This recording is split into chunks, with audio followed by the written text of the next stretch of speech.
Hello everyone out there! Welcome to another Aluvian Gaming game review. I hope you like ghost stories, because today I'm covering Murdered, Sole Suspect. That's soul as in S-O-U-L. You play as a recently deceased cop, a spirit who has to play spooky detective to solve a murder. Your own. The game takes place in Salem, Massachusetts, which I'm pretty sure everyone knows, has a pretty long history with the occult, and the game certainly pulls from that. While spooky sleuthing, you run into other ghosts from Salem's past and present. With some of them, you can search for clues to help them resolve their unfinished business related to their unfortunate ends, so that they can move on. Although optional, the side ghost stories provide an engaging diversion and provide length to the title, which is relatively short as it is. I honestly wish there were more of these. They were entertaining to complete and really added to the game's atmosphere. Most players will complete the game, solving the mystery of who killed you, in about 6 to 8 hours. Honestly though, I think the game length is about right, because if it were much longer, I think the game would feel like it's dragging on. The game is entirely third person and isn't particularly difficult, which some people may find fault with, but I think it was appropriate for what they're trying to accomplish, which is present a good narrative in an entertaining way. There are a few sections that can provide a little bit of difficulty, as you have to use your powers to hide from demons that will take you out instantly if they catch you, but overall, it's a low-stress play session. If you feel like extending your playtime, or are just a completionist like me, the game has 242 collectibles hidden throughout the game. They each give bits of sub-stories that provide a lot of the character development, as well as background on the other characters you encounter or events referenced in the game. Some of these collectibles will provide narrated flashback-type sequences as a reward. Most are just text though. It would have been nice if they had audio narration for them that could play while you're walking around the actual game. Instead, you have to sit in the pause screen and read it to yourself. Which is also a shame because the voice acting was pretty good, namely because nothing really stood out as bad. Lines were delivered adeptly and fit in their context. To find all the collectibles, it will probably take you a second playthrough, unless you're following a guide, because the tracking for them is not well done. They are divided into categories, but items in the categories are not in any particular order, and can be scattered across multiple areas, so you never really know if you found everything in a specific location, and there is a point of no return that will make some areas inaccessible once you've passed that point, so you cannot return to go find them. Finding collectibles, and just playing the game in general, is made a lot more difficult due to the fact that there is no in-game map at all. There's one you can download on the main website, which is fine, but essentially useless.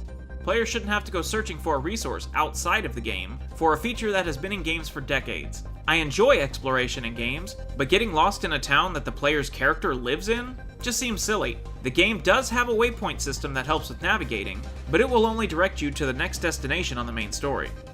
As you can see in the video, the graphics aren't groundbreaking, but I feel they do a great job of conveying the mood the developer was going for. You feel like you're there, but in an ethereal sense, on the boundary between the living and the dead, like you could just step through.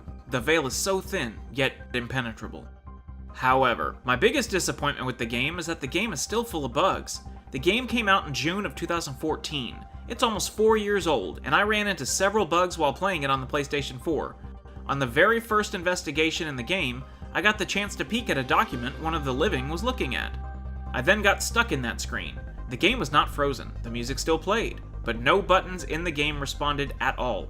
Luckily, the game is pretty generous with checkpoints, and closing the game out and reloading allowed me to proceed. Another time, while simply walking around, the game completely locked up, though it unfroze about 20 seconds later and resumed playing like nothing happened. This only happened the one time. Lastly, the current objective indicator on the pause screen got stuck on one thing and stayed that way for the rest of the game.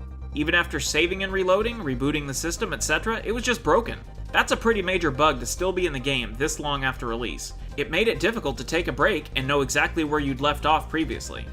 A small nitpick I'd like to bring up is the importance of good font choice. The entire game features a font that is meant to emulate handwriting. They chose to use this font for absolutely everything save the subtitles. The menus and all the collectibles were done in this font, even when it did not make any sense. Handwritten note you found? This font. Newspaper clipping? Also this font. It didn't really make sense. I get what they were going for stylistically, and it was fine for the most part when the text was larger in size, but all of the collectibles were done this way as well, and the text on those is much smaller and letters can smash together. Especially if you have a smaller display or you're tired, the notes can be troublesome to read. This issue doesn't just apply to this game, of course, and it isn't a major negative about it either, but it is something that I think more developers should take into consideration when designing their games. Ultimately, the game tells a good story that hooks you in, has good pacing, appropriate graphics for what it is, and doesn't overstay its welcome, but it is marred a bit by pretty major bugs that will never be fixed 4 years after release. It's an enjoyable experience that will keep you entertained for a few afternoons, and is fairly easy for achievement and trophy hunters to complete as well.